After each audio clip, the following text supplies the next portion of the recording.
Bienvenue dans Paroles de sagesse. Aujourd'hui, on vous raconte l'histoire du prophète Chouaïb, alayhi salam.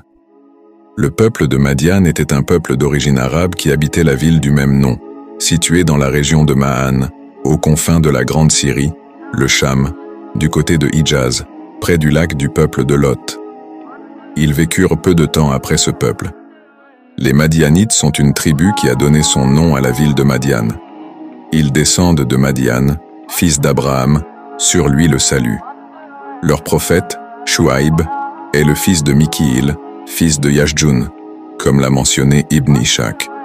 Wahb a dit, Chouaïb et Mul'am étaient parmi ceux qui ont cru en Abraham après qu'il eut été jeté dans le feu et qui émigrèrent avec lui en Syrie.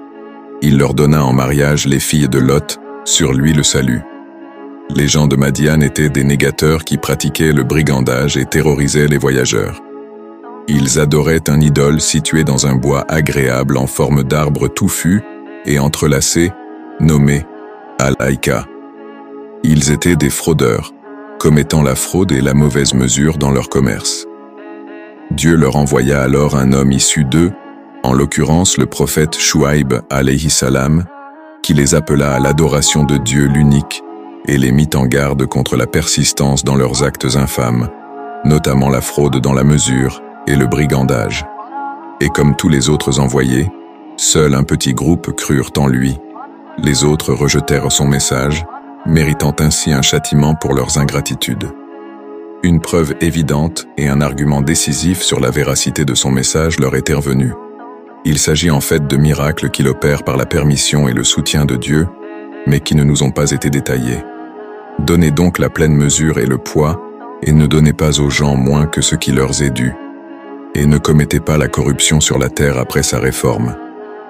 Ce sera mieux pour vous si vous êtes croyants, et ne vous placez pas sur tout chemin, menaçant.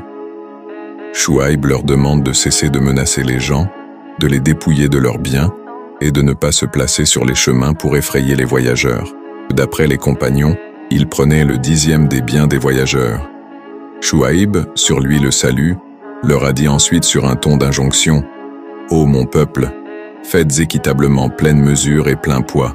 Ne dépréciez pas aux gens leur valeur et ne semez pas la corruption sur terre. Ce qui demeure auprès de Dieu est meilleur pour vous si vous êtes croyants. Et je ne suis pas un gardien pour vous. » Sourate 11, versets 85-86. Ces propos de Chouaïb ressemblent beaucoup à cette parole de Dieu. Dit, « Le mauvais et le bon ne sont pas semblables, même si l'abondance du mal te séduit. » Sourate 5, verset 100.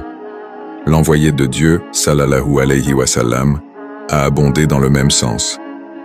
Ce qui vient de l'intérêt usuraire est appelé à diminuer, même s'il est abondant. Le prophète, sur lui la grâce et la paix, a dit aussi, l'acheteur et le vendeur ont droit d'option tant qu'ils ne se sont pas séparés. S'ils font preuve de sincérité et ne dissimulent rien, leur marché sera béni. Si au contraire, ils dissimulent et mentent, la bénédiction de leur marché leur sera refusée.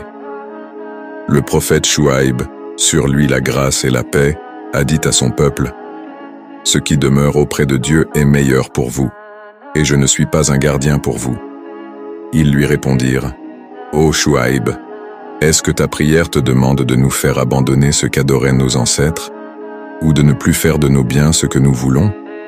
Est-ce toi l'indulgent, le droit ?» Chouaïb leur a tenu des propos affables, et susceptibles de toucher leurs sentiments leur dit, « Ô mon peuple, voyez-vous si je me base sur une preuve évidente émanant de mon Seigneur, et s'il m'attribue de sa part une excellente donation? Je ne veux nullement faire ce que je vous interdis. Je ne veux que la réforme, autant que je le puis. Et ma réussite ne dépend que de Dieu. En lui je place ma confiance, et c'est vers lui que je reviens repentant. » Ce sont là les mêmes propos tenus par Noé à son peuple comme nous l'avons déjà vu.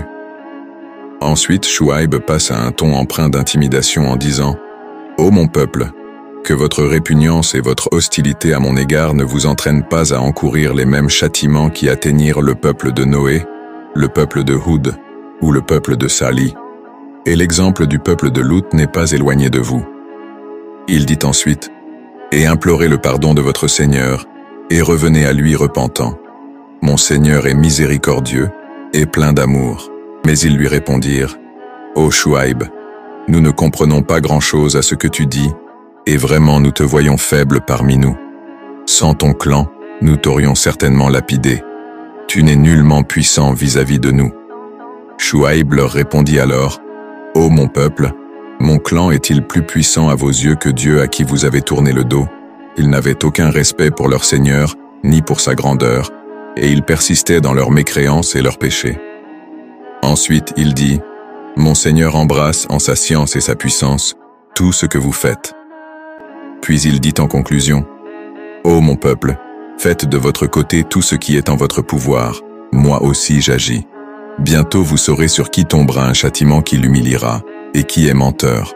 Et attendez, moi aussi j'attends avec vous. » Quand vint notre ordre, nous sauvâmes Chouaïb et ceux qui avaient cru avec lui, par une miséricorde émanant de nous. Et ceux qui avaient été injustes furent saisis par le cri, et voilà qu'ils gisaient inanimés dans leur demeure. Sourate 11, verset 94. Le peuple de Madian a été anéanti par un châtiment particulièrement rigoureux. En effet, la chaleur se fit ressentir pendant 7 jours, sans qu'aucun rafraîchissement ne vienne tempérer cette atmosphère brûlante. Après cela, un nuage leur apparut. Ils s'y réfugièrent et y trouvèrent un peu de fraîcheur. À ce moment-là, ils furent frappés par un cri terrifiant. Ensuite, la terre trembla et ils furent consumés par le feu. Ce fut donc un châtiment mixte de la part d'Allah, et c'est ainsi que se termine l'histoire du peuple de Madian. Leurs actes impurs furent enterrés pour toujours. Ô Allah, pardonne nos péchés et accepte nos bonnes actions. Accorde-nous la sagesse et la patience pour surmonter les épreuves de la vie. Protège nos familles et nos proches, et bénis notre communauté avec ta miséricorde infinie. Amen.